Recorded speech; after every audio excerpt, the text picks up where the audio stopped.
Madam ಅವರ ಸರಳತೆ, ಒಳ್ಳೆ ಗುಣಗಳು ಪ್ರತಿಯೊಬ್ಬರಿಗೂ ಇಷ್ಟ ಆಗತ್ತೆ. ತಾವೆಲ್ಲರೂ ಕೂಡ ನೋಡ್ತಾ ಇರ್ಬೋದು, ಎಷ್ಟೊಂದು ಸರಳತೆ ಇದೆ, ಮತ್ತೆ ಹೊಸಬರಿಗೆ ಎಷ್ಟೊಂದು ಸಪೋರ್ಟ್ ಮಾಡ್ತಾರೆ. ನಿಜವಾಗ್ಲೂ ನೋಡಿದ್ರೇನೆ ಬಹಳಷ್ಟು ಖುಷಿ ಆಗತ್ತೆ. ಅವರ ಉತ್ಸಾಹ ಆಗಿರ್ಬೋದು, ಹೊಸಬರಿಗೆ ಉತ್ಸಾಹ ಹುರುಪು ತುಂಬಿಸುವಂತದ್ದಾಗಿರ್ಬೋದು, ಸಿನಿಮಾ ಅವಕಾಶಕ್ಕೆ ಯಾರಾದ್ರೂ ಬಂದ್ರೆ ಅದಕ್ಕೆ ತಯಾರಿ ಮಾಡುವಂಥದ್ದು, ಮತ್ತೆ ಅವರನ್ನ ಪ್ರೀತಿಯಿಂದ ಮಾತನಾಡಿಸೋದು, ಹೊಸಬರಿಗೆ ಸಪೋರ್ಟ್ ಮಾಡೋದು, ಶಾರ್ಟ್ ಮೂವಿ ಆಗಿರ್ಬೋದು, ಬೇರೆ ಬೇರೆ ಹೊಸ ಸಿನಿಮಾಗಳಿಗೆ ಮತ್ತೆ ಗ್ರ್ಯಾಂಡ್ ಓಪನಿಂಗ್ ಯಾವ್ದಾದ್ರು ಇದ್ರೆ ಅದಕ್ಕೆ ಹೋಗುವಂಥದ್ದು. ಈ ರೀತಿ ಕಂಪ್ಲೀಟ್ ಆಗಿ ಬ್ಯುಸಿ ಆಗಿರ್ತಾರೆ.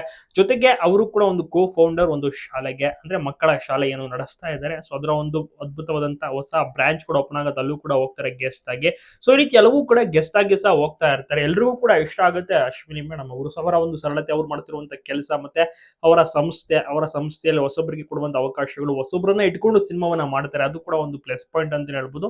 ಸೊ ಇದಕ್ಕೆಲ್ಲದಕ್ಕೂ ಕೂಡ ಅಭಿಮಾನಿಗಳು ತುಂಬಾನೇ ಇಷ್ಟಪಡ್ತಾರೆ. ಅಪ್ಪು ಬಾಸ್ ಅವರ ರೀತಿಯ ಒಂದು ಸರಳ ಜೀವಿ, ಮತ್ತೆ ಹೊಸಬರಿಗೆ ಅವಕಾಶ ಕೊಡಬೇಕನ್ನುವಂತ ಒಂದು ಕಾನ್ಸೆಪ್ಟ್ ಇಟ್ಕೊಂಡೇ ಸಿನಿಮಾವನ್ನ ಮಾಡೋದು, ಮತ್ತೆ ಹೊಸ ನಿರ್ದೇಶಕರಿಗೂ ಅವಕಾಶ ಕೊಡ್ತಾರೆ. ಹೊಸ ಹೊಸ ವಿಭಿನ್ನವಾದಂತಹ ಕಥೆಗಳನ್ನ ಮಾಡ್ತಾರೆ. ಸೊ ಅದು ಕೂಡ ಒಂದು ಪ್ಲಸ್ ಪಾಯಿಂಟ್ ಅನ್ಬೋದು. ನಿಮ್ಗೂ ಕೂಡ ಇಷ್ಟನ ಅಪ್ಪು ಬಾಸ್ ಅವರ ಕುಟುಂಬ?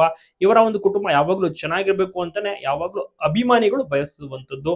ಎಲ್ಲೇ ಹೋದ್ರು ಕೂಡ ಅಶ್ವಿನಿ ಮೇಡಮ್‌ನ ನೋಡಕ್ಕೆ ಜನರು ಮುಗಿ ಬೀಳ್ತಾರೆ. ಸೆಲ್ಫಿ ಫೋಟೋಗಾಗಿ ಮುಂದೆ ಬರ್ತಾರೆ. ಸೂಪರ್ ಅನ್ಬೋದು.